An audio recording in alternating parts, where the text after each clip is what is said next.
BRS party?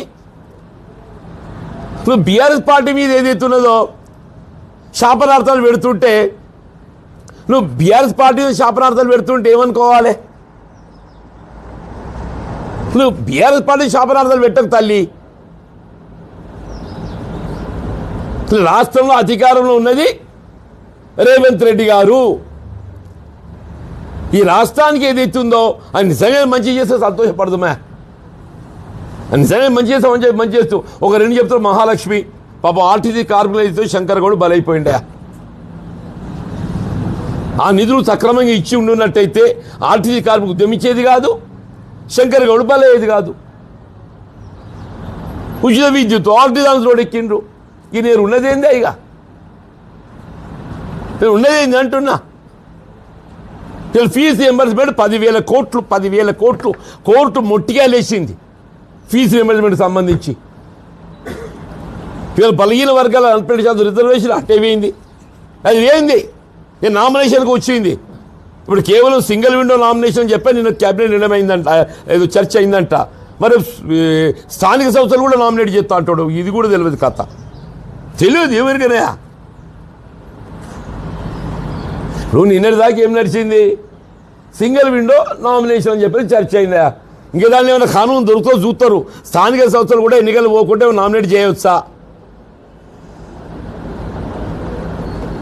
అట్లుంది పరిస్థితి అని చెప్పి అంటున్నా.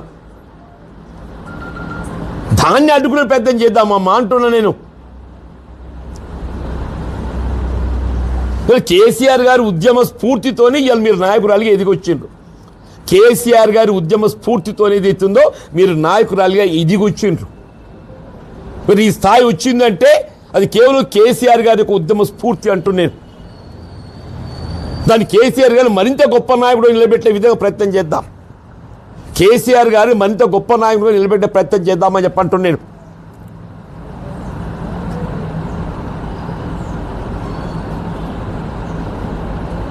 అది అనేది అవుతుందో ఇవాళ ఇడిపోయి ఇవాళ నువ్వు ఇక్కడ దాకా ఎదిగినావు అని చెప్పంటే ఆయన ఉద్యమ స్ఫూర్తి కేసీఆర్ గారి ఉద్యమ స్ఫూర్తి అయితే నువ్వు ఆయననే మర మనిషి అంటే ఎట్లా తల్లి? ఆయన మన మనిషి అయితే ఇక మొత్తం ఎవరు హృదయం ఉన్న మనుషులు అంటూ నేను. దయచేసి అటువంటి మాట నీ నోటి నుండి వెలువడిస్తుంది కాదు. దాన్ని ఉపసంహరించుకోండి. ఇప్పటికీ కవిత గారి నోట్ అంటే ఏదైతుందో ఆమె పార్టీ పెడుతున్న సందర్భంగా ఆమె ఇంకే సలహాలు సూచనలు చేసినా మేము దాని మీద పెద్ద స్పందించాల్సినటువంటి ఒక ఆవశ్యకత ఉంటుందని చెప్పి భావించే వాళ్ళం కాదు.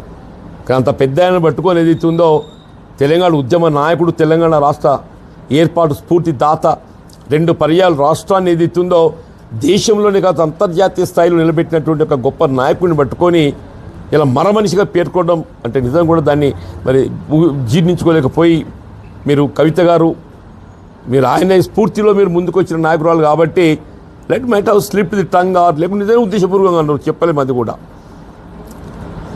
మీరు ఎట్లనో తెలియదు. కానీ ఏదైతుందో దాన్ని ఉపసంహరించుకుంటే మీ గౌరవం ఉంటుంది. దాన్ని మరమనిషి అనే ఒక పదాన్ని ఉపసంహరించుకుంటే మీ గౌరవం ఉంటుంది. ఇవాళ ప్రజాస్వామ్యంగా మీరు పార్టీ పెట్టుకుండ్రు. We wish that you should become success. మంచిదే కదమ్మా. మీరు కూడా ఒక రాజకీయ పార్టీ నాయకురాలిగా ఒక రాజకీయ పార్టీ స్థాపించిండ్రు. మీరు కూడా సక్సెస్ కావాలని కోరుకు తప్పేంటి దాంట్లో. ఆ ఎదుగుదల ఏదైతుందో ఈ ప్రజాస్వామ్యంలో ప్రజల మేలు కొరకు అది మంచి చేయగలిగితే సంతోషపడదాం. ఎవరమైనా అంతే కదా, ప్రజల మేలు కొరకు ఏదైతే పనిచేస్తే సంతోషపడదామని చెప్పండి. మీ స్థాయిలో మీకున్నటువంటి ఆలోచన మేరకు పరిజ్ఞానం మేరకు మీరు కూడా మంచి చేసే ప్రయత్నం చేయండి.